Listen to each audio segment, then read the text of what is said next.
it's that time of year again. It's the WRC's annual pilgrimage to the snow and the ice of Sweden, and my goodness me, as you can tell, have we got some snow and ice this year. The perfect conditions for winter rallying. We don't come here enough, do we? We really don't. The WRC only comes once a year to the snow and ice, but when you get conditions like this, you wonder why we don't come here more often. I suppose it's a little bit unusual. Plenty of snow, plenty of ice for our drivers, and you know what? It's not going to be too cold either out on the stages for the likes of me and all the many thousands of spectators who make their way to the stages, to the snowbanks of Rally Sweden. So what have we got this year on Rally Sweden? Well, we've got 20 stages, we've got 308 kilometres. We've now, again, got that traditional trip across the border into Norway for the 4 or 5 stages that we do there. It's all shaping up to be a classic Rally Sweden. We're going to go and take a look though at the stages just to see how good those snowbanks are, just to see how good that ice base is. We'll see you in a little while.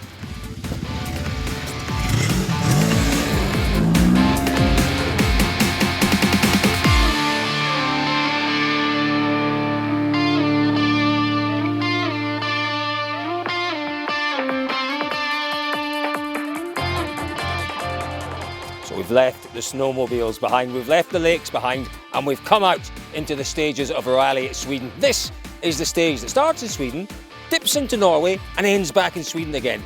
I think it's pronounced Ryden. I'm not sure, that could be well wrong.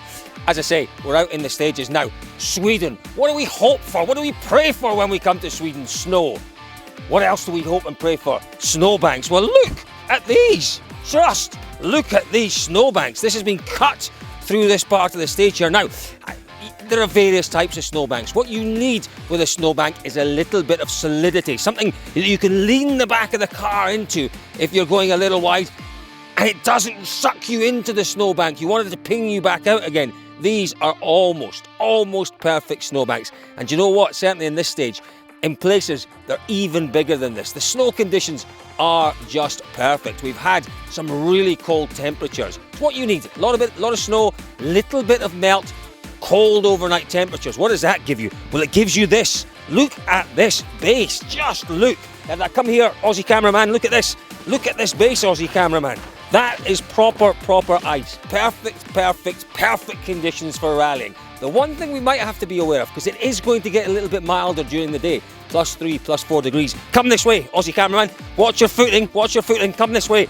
Look at this, in places, we've already got this showing through, which is a little bit of gravel. Now, it's fairly well frozen, but it could get on the second pass out there just a little bit rougher. But all in all, can we complain about these conditions?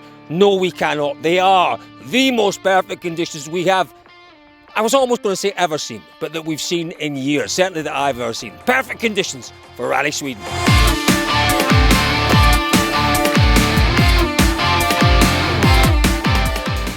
So just how deep is the snow here at the side of the roads? Remember, you go off the roads here, you go bang into the snowbanks, you go through the snowbanks. This is what it's like. Doesn't look that deep actually, does it? But I'll try and get up. Nah. But it's probably 1.5 meters, 2 meters deep here. You wouldn't really. That's actually quite good. Quite a nice viewing point here. Maybe not on the outside of a bend. Look, like the Yeti, making my way through the snow. It's great, isn't it? So, what does that say? It actually tells us that there's a bit of solidity under there. Normally, in fresh snow like that, you would go straight through. But it's a little bit solid. That's good news for the drivers.